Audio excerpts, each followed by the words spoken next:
where do you stand on the whole cryptocurrency, decentralized currency?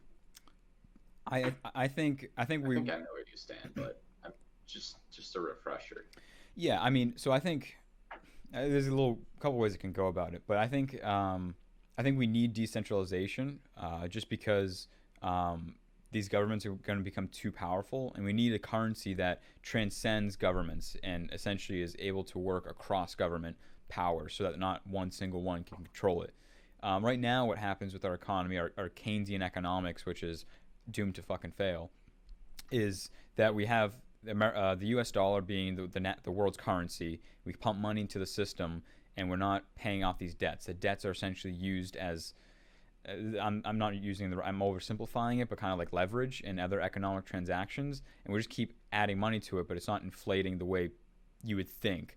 And I think that's doomed to fail. And I think countries, what we see now, is they're adopting digital currency. So you see Japan, they rolled out a new one, or they're planning on it. China has done it. The U.S. is the Federal Reserve has either created policy, not plans, but well, essentially plans, but not recommendations. Like kind of the alpha version of it. They're starting to like look at how are we going to do this? What's this going to look like? And the issue with that is, well, let me finish the digital currency thing. So I think when the governments do it, which is inevitable, it's going to happen. But the Yeah, decentralized nature is we still need that. If you have, I a lot of people think Bitcoin's the future and such, and right now Bitcoin is the major player, but it's there's a lot of flaws in the technology that won't allow it to be conducive. Right now, the electrical cost is insane. You still have the 51% of tax that can occur. So right now, I think China does. I think over half of Bitcoin's owned in China, or the miners rather.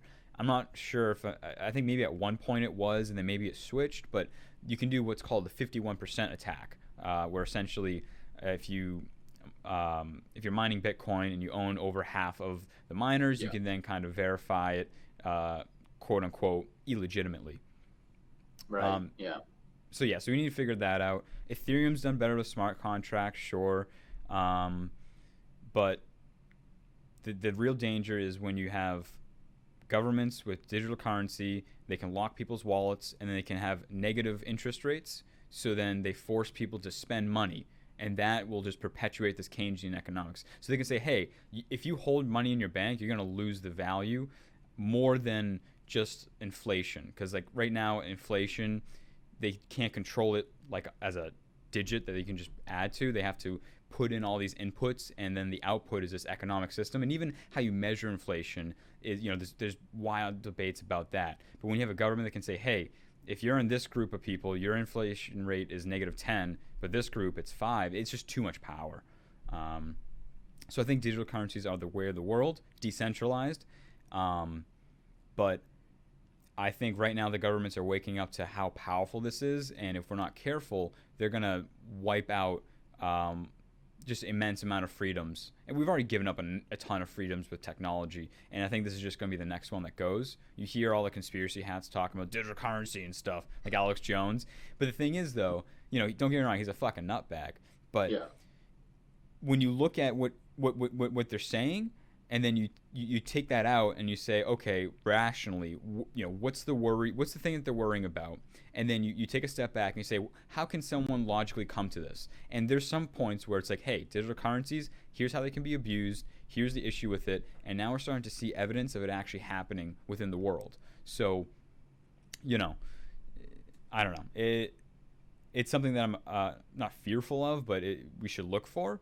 And if we're not careful, the next economic collapse, which I mean, we're just due for one. We're really due for one. Like we've been living in a blissful world ever since after World War II, um, and I think the world hasn't gone through, besides communism, hasn't gone through like an extreme like dark ages for a long time, and generations have forgotten that, and I think we've become complacent in our liberties, and that's an issue. So I don't know. I don't know what's yeah. gonna happen, but I mean, I agree. Um, I don't necessarily think that we should look for it.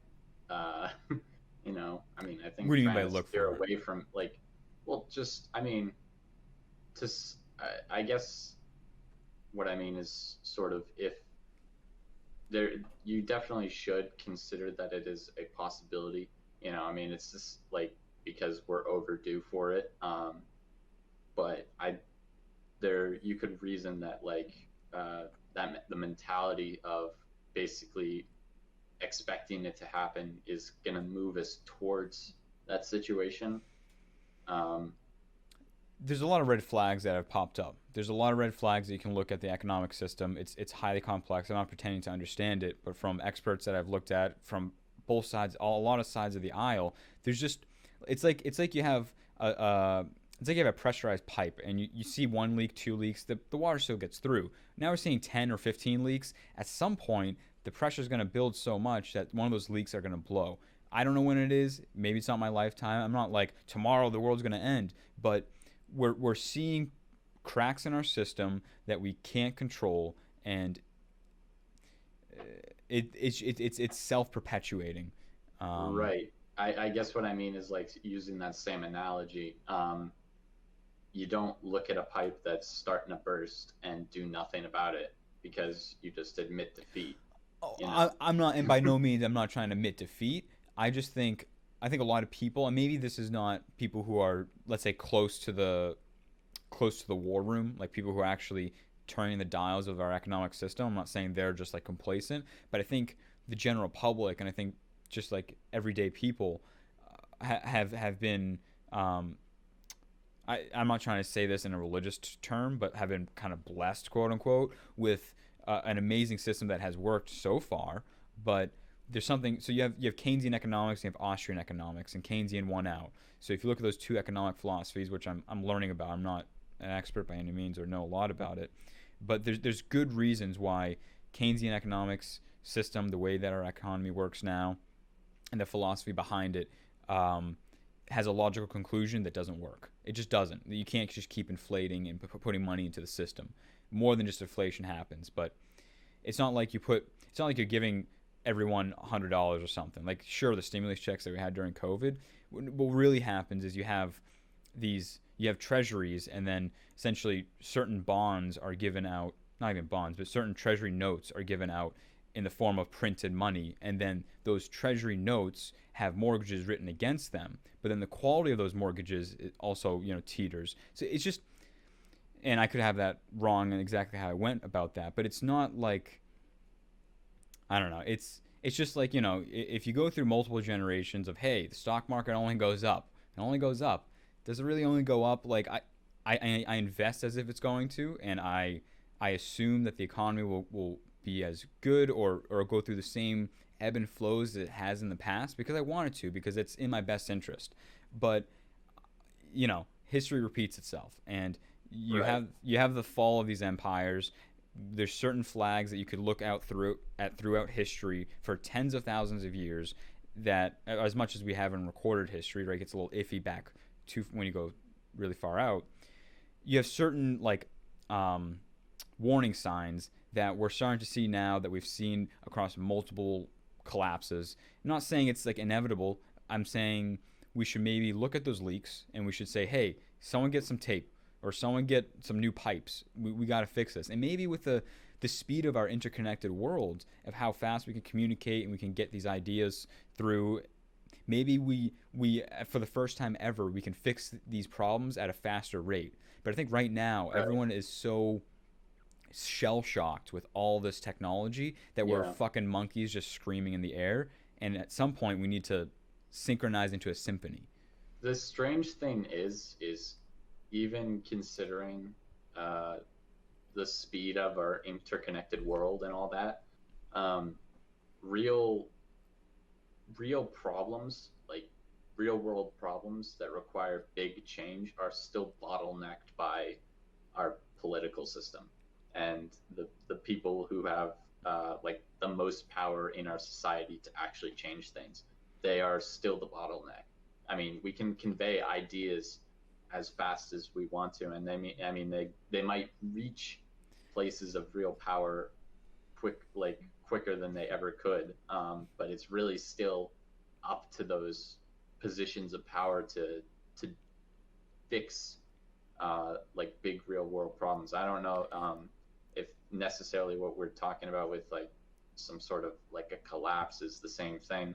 Um, I think there's something definitely to be said for becoming complacent um, in society. Um, but I mean, even to like bring back to what you said about even the stock market, like the stock market doesn't just go up, up, up. It does go down, but it only goes down because people get scared. You know, I mean, the stock market moves depending on uh, the complacency or the the behavior of investors. You know, if you get a lot, if something happens that basically makes investors scared for their money, then they're going to start buying what, and then that's the stock market starts to fall because of that. You know, so I mean, theoretically, like if everybody uh, could move in the same direction, everything would go up, up, up. But I mean, everybody's moving in different directions constantly, and all it takes is for a bunch of people to go down at the same point for you to get some sort of a collapse. Yeah, but if you look at, let's say, Japan's stock market, I'm not sure on the exact numbers. I have to look it up. But they went through, I think, over 50 years or 90 years or something of stagnation. You could put money in the economy, like, let's say 90 years at a certain point, and it would stay the same value 90 years later. It's only the U.S. stock market that's been like this. So, like, and maybe that's because, let's say, the U.S. stock market is more representative of, let's say, the global stock market because there's a lot of more moving pieces, sure. But I don't know. I mean, Right. Well, I mean, I think if people just put their money into the stock market and nobody ever did anything with it, it would stay the same.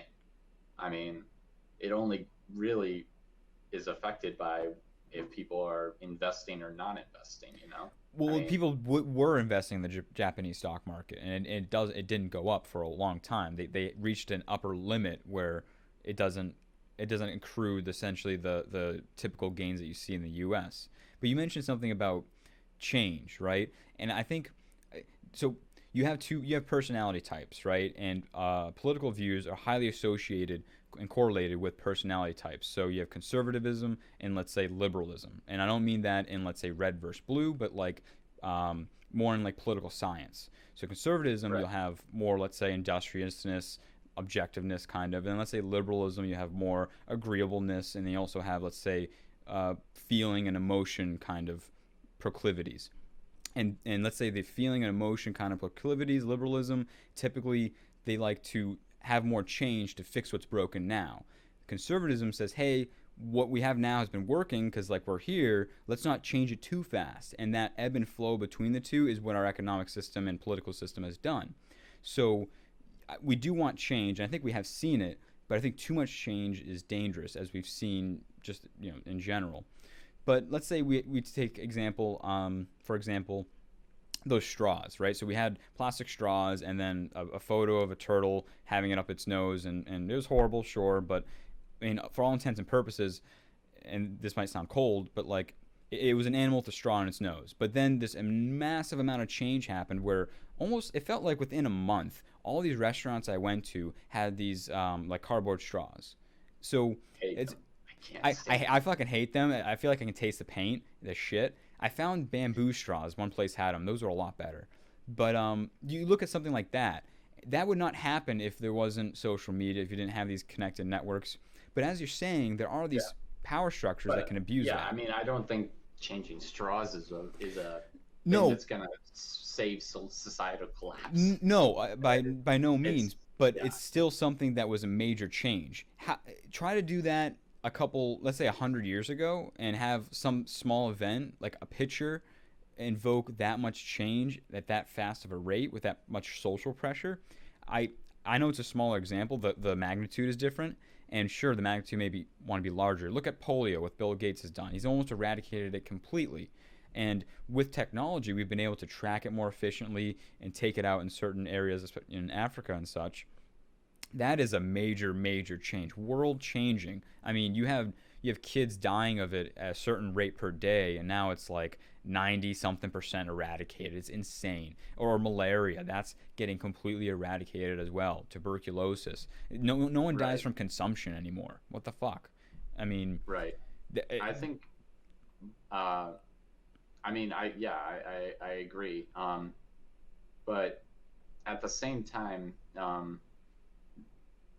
though, like, I mean, at the same time, that's a little different than trying to make a change that is bottlenecked by some political system. Like, I for agree. example, like clean energy. Like, I mean, there's no reason that we could not be making a bigger shift towards clean energy, whether putting more money into researching clean energy, um, or just more effort to implement clean energy sources. But the real bottleneck is the political system and the big oil companies and fossil fuel companies that don't want this change to happen, There's definitely because inertia. it threatens their business. I mean, there's definitely inertia, but there's also like when you look at the economics of wind and solar and such, a lot of the economics just aren't there yet. It's not profitable. So what we do is we do subsidies, and they are grabbing more. They're catching more. I don't know, traction. What I think is, I really don't think we're going to have enough clean energy for the crisis. No, I think we need nuclear energy. I think that is the next step. The energy density and the outputs we have, and the way new reactors have been created, which they're far more safe, is going to be the answer for this. Yes, there's a radioactive byproduct, but the amount of it is far less, unbelievably amount less than having it, CO2 in our atmosphere. And sure, we're kicking kind of the can down the road. Well, we'll figure that out later. But it's not, the numbers do not work for wind and solar. They just don't right now. And we should continue researching it. We should still look at it, but it's not this panacea of, oh well, just do this, do wind and solar, do these. I, it, it Yeah, also I mean there are engineering limitations. I mean, it like the cost to build wind turbines is pretty intense. So I mean that's a bottleneck on its own. Um, but I agree with you. There are political. materials to produce solar panels aren't limitless like we would need them really to be. Um, and I mean, yeah, I those are definitely issues that can. But like I said, like we could be making way more of an effort to actually research into these sources, because I mean it's got to happen. I mean we have to move to renewable energy one way or the other. There's no question about it. I mean, like, and I there's would no argument against it either.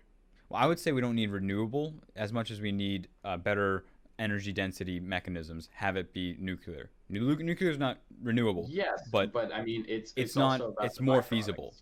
Yeah, but the byproduct is so minute versus what we have I'm today. Yeah. And in the feasibility scheme, like for the timeline that we're looking at, nuclear is much more feasible and much more economic. It's much more proven, and I think that's more of the way to go. We should still invest heavily in renewables, sure, but the numbers just don't look like they're there for renewables as they are today. Because even if, let's say, we had an enormous amount of solar panels and an enormous amount of wind turbines and people had electric cars, the grid can't handle it. We have to redo the whole grid. I'm not saying we shouldn't. Right. We should, but And that's another limitation. I yeah, mean, there's an but actual limitation on storage. I mean, like battery technology has to make an enormous leap forward and for us to be able to actually transition to an electric clean society. exactly. And the byproducts of batteries, like yeah, you can recycle them, but to a point, there's a certain amount of waste that occurs. I mean, if you want to talk about ecological damage, just throw some lithium ion batteries in a fucking river. I mean, those things will fucking ruin it. A little, Right. not as much as leather works, as we had in our around our parts, but Right. it's still. I still think that we should. And I think they are creating campaigns for this. Bill Gates created a nuclear energy company, and they've been pushing this for a couple decades, I think, and they might ramp up soon, of changing the public appearance or public viewpoint on nuclear energy, of it being much safer and Yeah. cleaner and stuff. But I think that's the only way we can go right now. I Sure. think nuclear is definitely. I don't disagree with the idea of moving towards more towards using nuclear. But I definitely think I don't think it's fair to say that we should just like, I mean, give up on renewable for now. I think uh, my biggest point is that I think we should be researching more into better ways to collect renewable resources. Yeah, and I'm Because not I saying we mean, shouldn't yeah, research it at all. I think we're in yeah, agreement. right, exactly. But the biggest the the thing that's stopping us from doing that is the political system. Because unless some company, unless some billionaire like Elon Musk wants to, I mean, Elon Musk already has Solar City, but I don't know how Yeah. much work they're doing into researching new solar panel technology. Um, but if some Elon Musk type billionaire wants to come along and research heavily into renewable, like more efficient renewable sources, then I mean that's the only other way besides getting some political system to do it. But this has been the problem for ever since humanity started, right? You just instead of money, just look at it as resources. You have a few people who are at the top of a hierarchy that can control the people below them, right? If you even think of it as a wolf pack, you have the alpha and you have some of the larger, let's say, competing people that switch between the alpha wolves, let's say, and then you have everyone else, right? Most of those other people aren't ever going to get close to that top level. So those people in the top essentially, you know, dictate the lives of the many below. And then you add in, instead of, let's say, um, specific resources, then you change that resources to money specifically, and then you say, well, people with more money have more power. And I agree, and that's a thing, but I really don't. I think this is just like an age old issue, and not saying it's invalid by any means, but I think we can look at the past at some point. I'm not sure where we would look, but to make some of those changes. But inherently, like it's almost like a force of nature. You know, if you look at nat- maybe not natural selection, but you look at certain selective properties of just of resource generation, right? When there's competitiveness in markets, there's going to be a few at the top. There's going to be a few at the bottom that are at disproportionate levels, a bunch in the middle, and then that disparity will change drastically as resources shift. Yeah, Um, and as you're saying, the problem is, yes, there's always going to be the suppression of the masses, essentially, where change can't happen fast enough. But then the other regard, sometimes, I'm not saying this is the case now by any means, but there's some times where we don't want specific kinds of changes. We want to keep the status quo. And that's the whole point of, honestly, like, I think American political system and what our founding fathers kind of saw. And I don't, we can debate whether or not the vision that they had is what it is today. I don't really think it is because so many things have been laid on top of it. But essentially, it's mediating between that chaos and order and getting that balance right so that we change enough so that we go into the appropriate direction in the right amount of time, but we don't change so fast that we destroy what we've built before us. And right now, I think we're just seeing those worlds kind of explode out exponentially just because of technology and such. So I agree. We do need change, but the rate of change is tough to say. yeah, exactly. Yeah, I mean, I think the rate of change is really dependent on some powerful systems ability to move us in that direction, whether it be a political system, our political system, or whether it be some Elon Musk type billionaire that's able to move us in that direction. Um, but I think there needs to be a serious move towards, I mean, really just like removing um, like fossil fuels. It needs to be done. I mean, like the Earth can't take uh, like 50 more years of the of a byproduct like CO2 Well, uh, waste in the way that we're producing right now, I think the Earth can and it's handle it only going to perfectly get worse. fine. I think the Earth can handle it perfectly Mm, fine. I think humans can't handle the way Earth will change. okay, yeah, no, I mean, I don't. I mean, I like there's this common like personification of the Earth being, and I get it, Mother Earth and stuff, and I it no, being, I agree. yeah, I agree. I was actually just about to sort of shift my statement. Being the ecosystem can't take it. yeah, Like I mean, the Earth can take yeah. whatever. I It'll mean, shake us off it'll in a take fucking whatever it's heartbeat. given it. But I mean, our our our ecosystem will not be able to No, take it. and we should preserve it by all means. Don't get me wrong in my position on that, but some people say that we should essentially, reduce human life for the Earth, and I think that's wrong.